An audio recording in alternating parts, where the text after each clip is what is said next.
बुधबार बाराय फुंबिलिनि बयनिसिमबो अननाय सिबिनाय खुलुमनाय जासिहरनाय थाबाय। बड' निउज केके लाइभ कालेक्सन बड' निउजनिफ्राय अन्नानै चेनेलाव गोदानै फैदोंब्ला साबस्क्राइब खालाम आरो शेयार खालाम। गोख्रों सोंखारिदों। मैया आसाम कंग्रेस प्रदेशनि क'क्राझार जिल्लानि आफादगिरि मुस्रि गर्जन मोसाहारिया खौरांगिरिफोरनि सिगाङाव बेबायदि बुंदों। आथिखालनि बिटिआर सोरखारा इउपिपिएल बा बर'फोरनि सरखार नङा, बिजेपिनिसो सरखार होननानै। आरो बिथाङा बुंबावो दि बिपिएफ पार्टियाबो बिजेपिजों फोजोबस्रांजागासिनो दङ होननानै। फैबाय थानाय समाव कंग्रेस पार्टिनि थाखै मोजां रिजाल्ट होननानै बुङो। बेबायदिनो खौरांगिरिफोरनि गेजेराव बिथांमोना फोरमायथियो बा सोंखारिनाय बाथ्राजों बुङो। रासिया आरो इउक्रेननि गेजेराव गिलु बालु सोलिबाय थानाय दावहायाव मदद मोननो थाखै इउक्रेननि राष्ट्रपतिया भलादिन जेलेनस्किया इउर'पियान इउनियनाव हाबनो आर'ज बिलाइ गथायदों आरो बे आर'ज बिलाइखौ नाजावजाबाय होननानै जोङो खौरांनि गेजेरजों मिथि मोनो। बे गथायनाय हाबाफारियाव गोबां खाथिनि हादरफोरा मदद होदों होननानै जों मिथिनो मोनो। बे इउनियनाव सोद्रोमा मोनोब्ला दावहाया गिलु बालुसिन जागोन हागौ होननानै जों खौरांनिफ्राय मिथिनो मोनो। मानोना बे दावहाया इउर'पियान कान्ट्रि आरो रुसनि गेजेरावसो जासिगोन। मोनसे दुखुनांथाव बाथ्रा, दिनै भारत हादरनि सासे MBBS फरायनो थांनाय फरायसा गथ'आ जिउ खहा जाबाय। इउक्रेननि खारिपार जायगायाव जाग्रा आदार बायनो थाखाय थांदोंमोन। बे फरायसानि मुङानो जाबाय नवीन शेखारापा। मिनिस्ट्रि अफ एक्सटार्नेल एफेयार्सआ फोरमायदों। आरो आसामनि सासे तामुलपुर जिल्लानि गरेस्वर ओनसोलनि मनज कुमार देकायाबो इउक्रेनाव थाबथानानै दङ। बिखौ लाबोफिननांगौ दायित्वआ जोंनि भारत सरकारनि बिबान।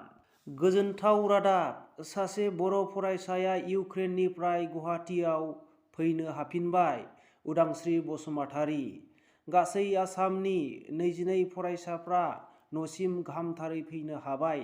गासै आसामनिफ्राय 160 आसामनिफ्राय दंहैयोमोन। बिनि गेजेरावनो 22 छात्रफोर बा फरायसाफोरा न'सिम गाहामथारै सफैफिननो हाबाय।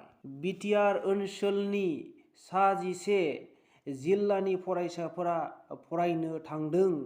बाक्सानिफ्राय 2, चिरांनिफ्राय 1, क'क्राझार जिल्लानिफ्राय 1, उदालगुरिनिफ्राय 3 जन।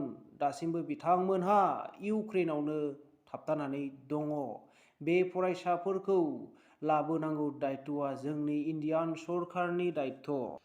दिनै आरो गाबोननि गेजेराव सौफैजोबगोन होननानै जोङो मिथिनो मोनो। मानोना भारत हादरा गेदेरथार दायित्व लानानै दिनैनिफ्राय 26टा बिरखं सालायनो थाखाय थियाग थियारि खालामनायखौ जोङो निउजनि गेजेरजों आरो सुलुंनि गेजेरजों मिथिनो मोनो।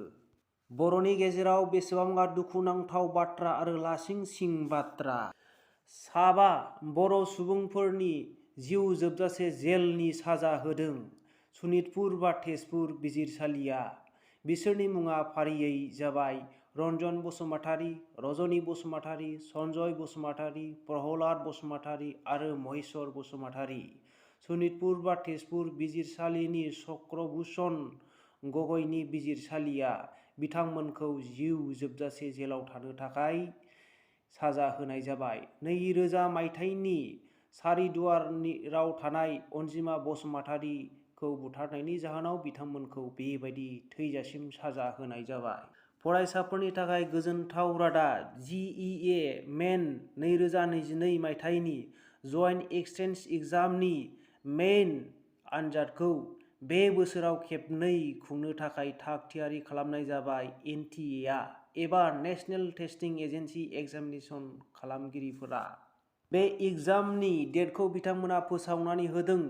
गिबि खेबनि सेसनानो जागोन एप्रिल बे फैगोन मासनि 16 थारिखनिफ्राय लानानै 21 थारिखसिम आरो 2 सेसना जागोन मे दाननि 24 निफ्राय लानानै 29 थारिखसिमाव। बे आनजादाव गोसो गुदुं फरायसाफोरा जिरायनो हागोन। बे आनजादनि एप्लाइखौ मैया 1 मार्चनिफ्राय जागायनाय जाबाय। रादाबखौ जोबनायसिम नायनायनि थाखाय साबायखर थाबाय। बयनिसिमबो गोजोन्थों।